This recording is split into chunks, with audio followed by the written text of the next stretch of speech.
Demand training listeners. My name is Lark Doley. I was the 2018-2019 Toastmasters International President, and I am honored to be here today to speak to you on the topic of inspiration. I had the privilege to speak on this topic to the region advisors after the 2022 Toastmasters International Convention in Nashville, Tennessee. Our 2022-2023 Toastmasters International President, Matt Kinsey, had asked me to present on this topic. Today, we will discuss the definition of inspiration, what and who inspires us, and why inspiration is important. In the second section, we will discuss the book Start With Why by Simon Sinek. And we will end today's presentation discussing why quality clubs are so important to the Toastmasters International organization. What inspires you? On a daily basis, I am inspired by my environment. If you look at my background, you see a lighthouse. That is actually my home. And in the morning, the sun rises to the east and the sun sets to the west of my home. And during the evening hours and early morning, I can see deer roaming my yard. These inspire me. Who inspires me? On a daily basis, I am inspired by Toastmasters members around the world. And at our Toastmasters International Convention in Nashville, I was inspired by the inaugural address of our president, Matt Kinsey, and our Golden Gavel recipients presentation from Dr. Shirley Davis.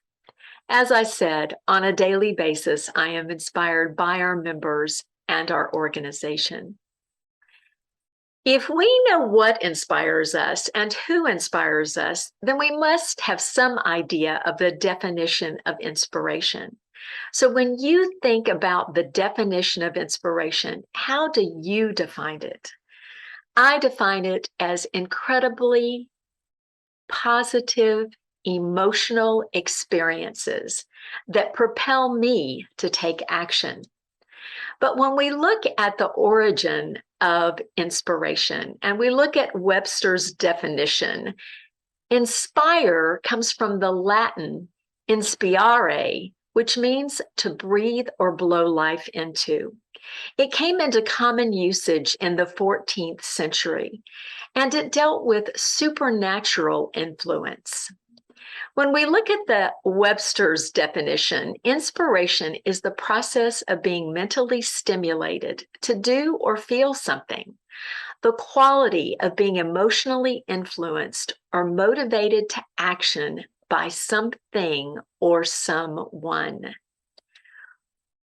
Why is inspiration important? I believe that inspiration is important because it propels us to act. And again, if you look at my lighthouse home, inspiration propelled my husband and me to build this home. We saw Portland Head, Maine Lighthouse in 1997, and visiting that lighthouse and the incredibly inspirational beauty of that lighthouse made us consider building a lighthouse in Central Texas on Lake Travis. I will tell you that inspiration propelled us forward in spite of common sense and our bank account. And now I have the privilege to reside in this home, truly a result of inspiration. How can we inspire others? I've created these 4 C's that I think will help you and I inspire others. And the first is that we need to connect with those we want to inspire. We need to find out who they are. We need to ask them questions, learn personal information about them. We need to gain their trust and develop a relationship with them in order to be able to inspire them. We need to model the Toastmasters core values of integrity, respect, service, and excellence. They're inspiring in themselves.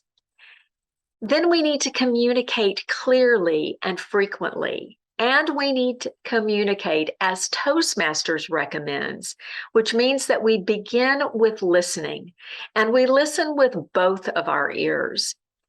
Then we think before we speak. And I will tell you, this is the most difficult part for me because I tend to speak before I think. Toastmasters is teaching me, but it is a developmental process for me.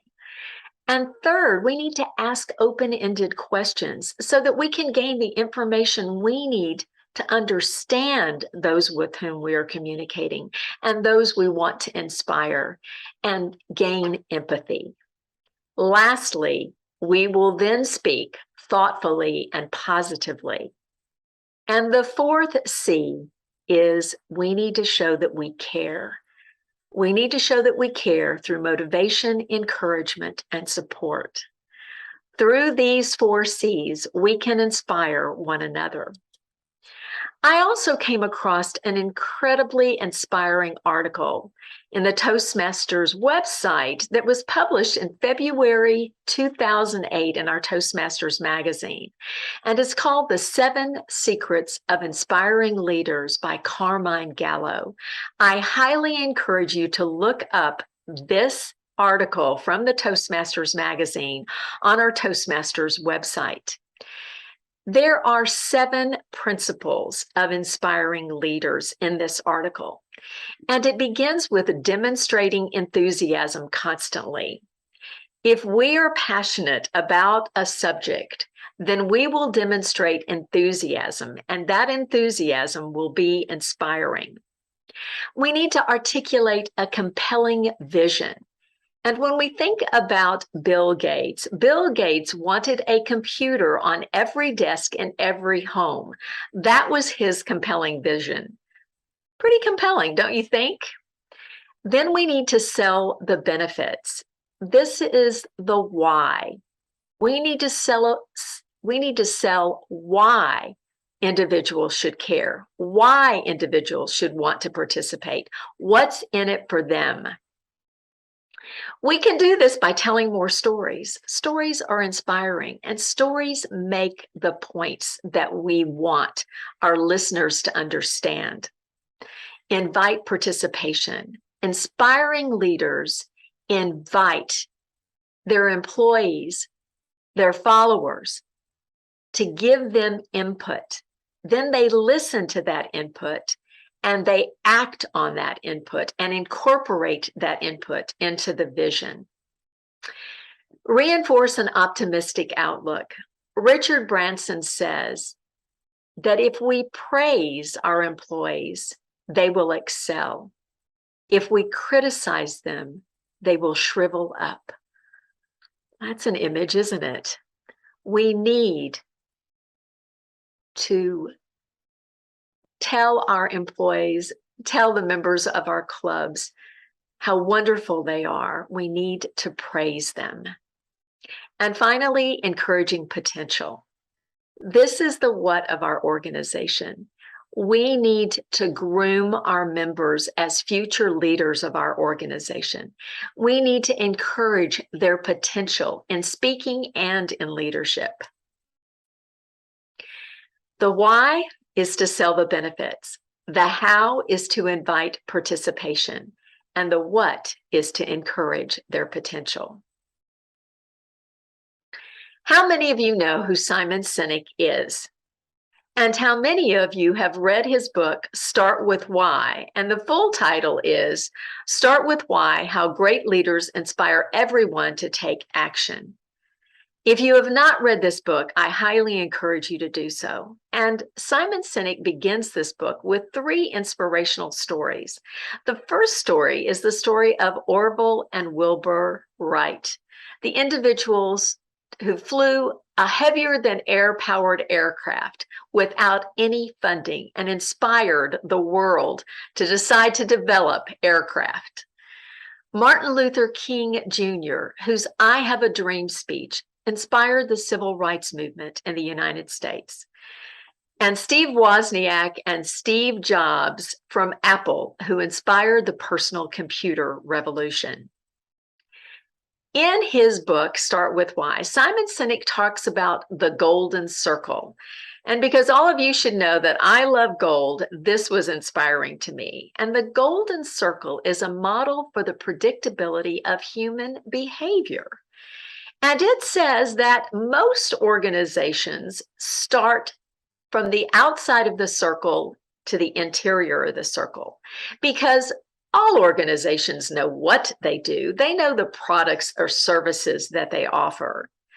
Some organizations know how they do it, which is their competitive advantage. But few organizations actually understand why they do what they do, the reason behind their organization, the purpose of their organization, the very reason for their existence. But Simon Sinek says that if we begin from the inside of the circle and start with why, move to how, and then to what, that we will inspire our people to act instead of manipulating them to act. And that inspiration will develop loyalty and momentum. If we look at the brain, we can understand why this is actually true. The limbic part of our brain is the emotional center of our brain, but it's also the decision-making part of our brain. So that's the why of our brain. Now, the neocortex is actually the rational thought part of our brain, the higher order thinking part of our brain, and it is the language center as well. So the limbic system does not include language, but the neocortex system does.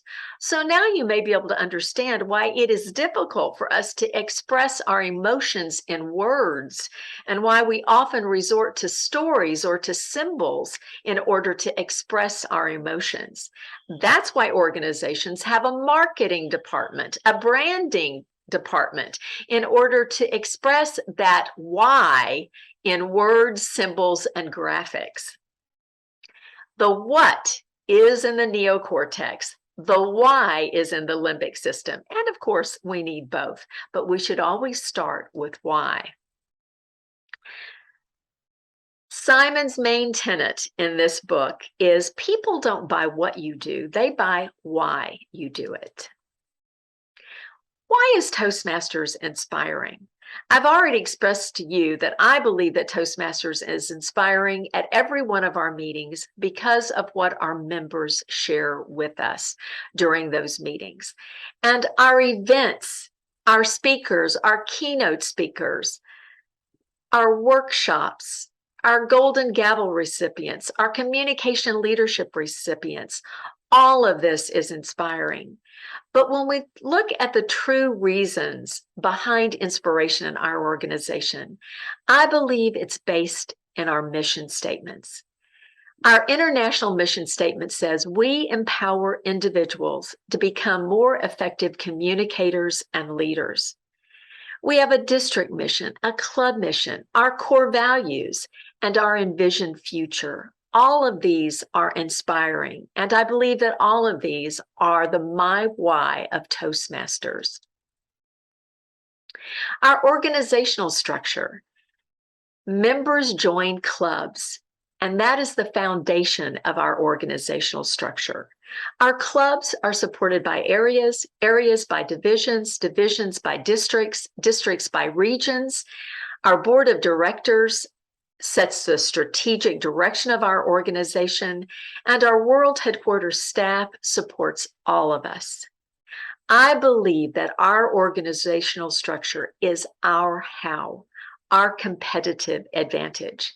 Yes, other organizations teach communication and leadership skills, but in our organization, we practice and receive feedback on those skills, and then we learn how to improve those skills and grow competent in those skills. Pathways, our educational program. This is the what of our organization. Our members learn 300 plus competencies to help transform their personal and their professional lives through our Pathways educational program. That is our what. Have you heard the stories of your members? Do you know why they joined Toastmasters? Have you shared why you joined Toastmasters with your clubs? We need to share our my whys. We need to continuously have a new my why. Every time we achieve our first my why, we need a second my why. And we need to encourage our members to set their first goal and then their second goal. And we hope that everyone will continue to remain members of our organization, to continue to empower their communication and leadership skills through Toastmasters. Our third and final section is why we need quality clubs. When we think about the definition of a quality club, or in my book, a golden club, this is the definition. A high-quality club encourages and celebrates member achievement, provides a supportive and fun environment, and offers a professionally organized meeting with variety. Club officers are trained in all aspects of club quality to ensure that members receive a formal mentoring program, are provided with evaluations that help them grow, and are motivated to achieve their goals. That's the quality club definition, and I believe that definition is pretty inspiring. Why do we need quality clubs? So that our members can achieve their my why, their first my why, their second, and so forth. How do we develop quality clubs? It begins with trained club officers fulfilling their responsibilities, and every member participating in our club meetings. And what makes a quality club is that members are achieving their my why in our clubs. Let's look further at some of the distinct features of a quality club. It begins with the club achieving their mission statement, fulfilling the my why of each member. That is a quality club. The club officers have to be sure that they fulfill their responsibilities.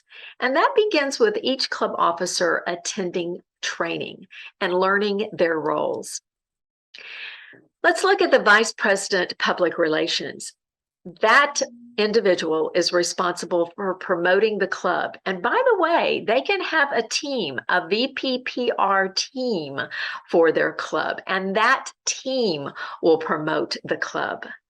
The Sergeant at Arms ensures a golden first impression. And in one district, I had a person say that the Sergeant at Arms is actually the Vice President of First Impressions. Our VP membership converts those guests who have been promoted to attend by the Vice President Public Relations and have been greeted by the Sergeant at Arms, converts those guests into members who want to achieve their why. And that's the responsibility of the Vice President Education, to be sure that the VP Education knows the my why of each member and ensures that they are scheduled in the club meetings to achieve their my why. The secretary and the treasurer manage the administrative and financial responsibilities of the club, and the president leads the club to fulfill the club mission. These are the responsibilities of the club officers.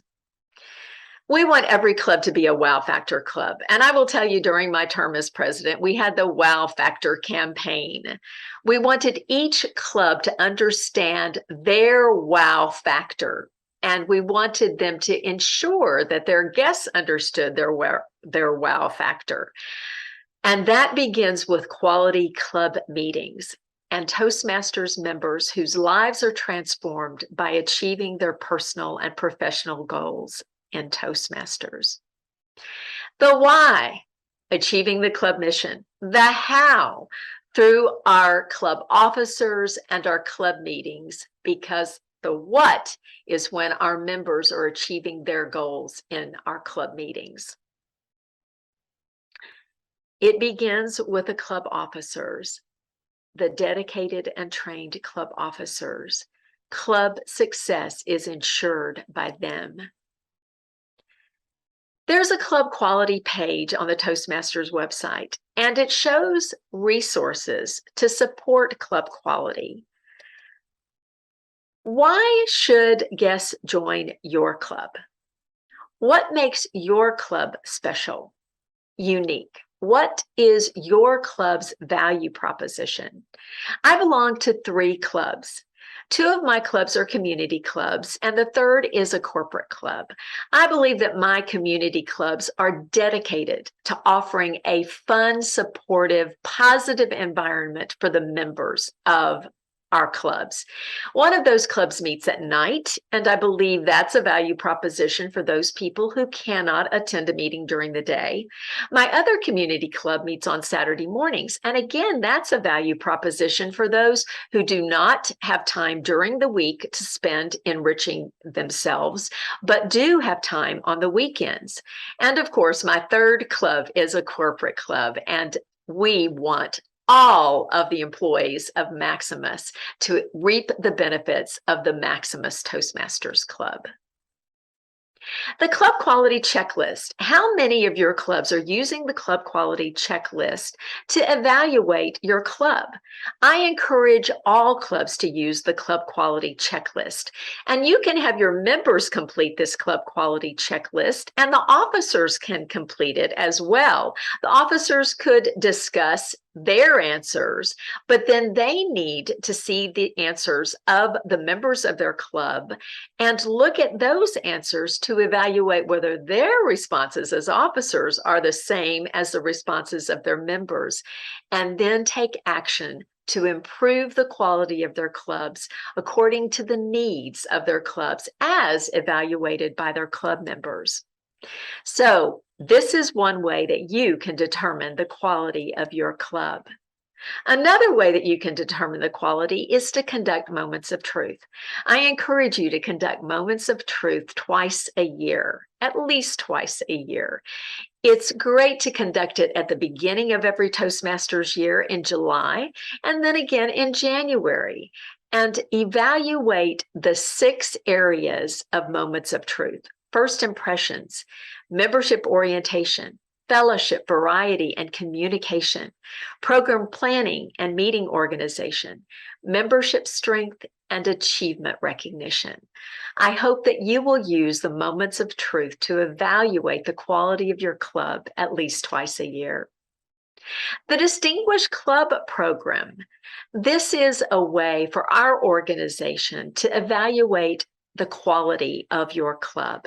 It's a way for you to evaluate it, and it's a way for our organization to evaluate the quality of your club as well. So I hope that you are pursuing the 10 goals in the Distinguished Club Program, and these circle around education, membership, training, and administration. There are goals for each one of these areas that ensure club quality. Did your club officers complete the new club success plan for this year? I hope that you did, because this is another way to ensure club quality and to ensure that each club officer understands their responsibilities to the club and to the quality of the club. If you've not seen this club marketing guide, I hope that you will again go out to the Toastmasters website, download this club marketing guide, and use this to help market your club. Look at the categories of information in this guide: flyers, brochures, events like open houses. It has information for corporate clubs, which are a little different than our community clubs, web tools, branding, and converting guests to members. Please download this club marketing guide and use it. Member engagement. Are you conducting new member orientation? Are you asking each of your new members to fill out the member interest survey? That's one way to find out the my why of each of the members of our clubs.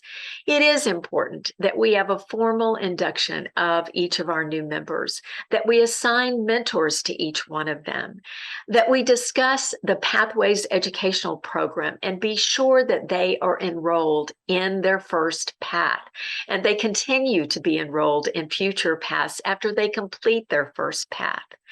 The learning needs assessment that is there for our new members, and it's a way to help them determine their path and pathways. We also need to be sure that if we have members with disabilities, that we talk with them about accommodations for them. We need to get them signed up immediately for their icebreaker and discuss the fact that they need to sign up for speaking roles to ensure that they achieve their My Why, and keep them involved in our club meetings on a regular basis. And then I hope that your club also has outside activities and has celebrations, at least on an annual basis. One of my clubs is making a road trip this week. Thank you for listening today. I have been so privileged to lead an inspired life. My parents saw a movie before I was born, actually before my brother was born, and the name of the heroine in the movie was Lark. They decided if they ever had a daughter, they would name her Lark. I love my name, and many people have complimented me on my name. My name is inspiring to me on a daily basis. Throughout my life, I've been inspired by my parents, by my friends, by all of you. My husband inspired me by building a lighthouse home in honor of his father, my father-in-law, whom we both adored. My father-in-law loved the sea and served in the Royal Navy in England during World War II. He inspired us to build a lighthouse home in his honor. And after my husband's death in 2014, this house remains an inspiration to both of these men whom I adored. Inspiration is a powerful tool that can propel us to action. It certainly has propelled me to action in Toastmasters. I hope that Toastmasters has also inspired you, and I hope that we will share it with others to inspire them. Thank you so much for listening today to this presentation on inspiration. I hope that you have gained some insights into the definition of inspiration, to Simon Sinek's book on Start With Why, and how that should inspire us as leaders to begin with why. And finally, why quality clubs are so important to inspire our members to act on their My Whys, to achieve their My Whys through Toastmasters.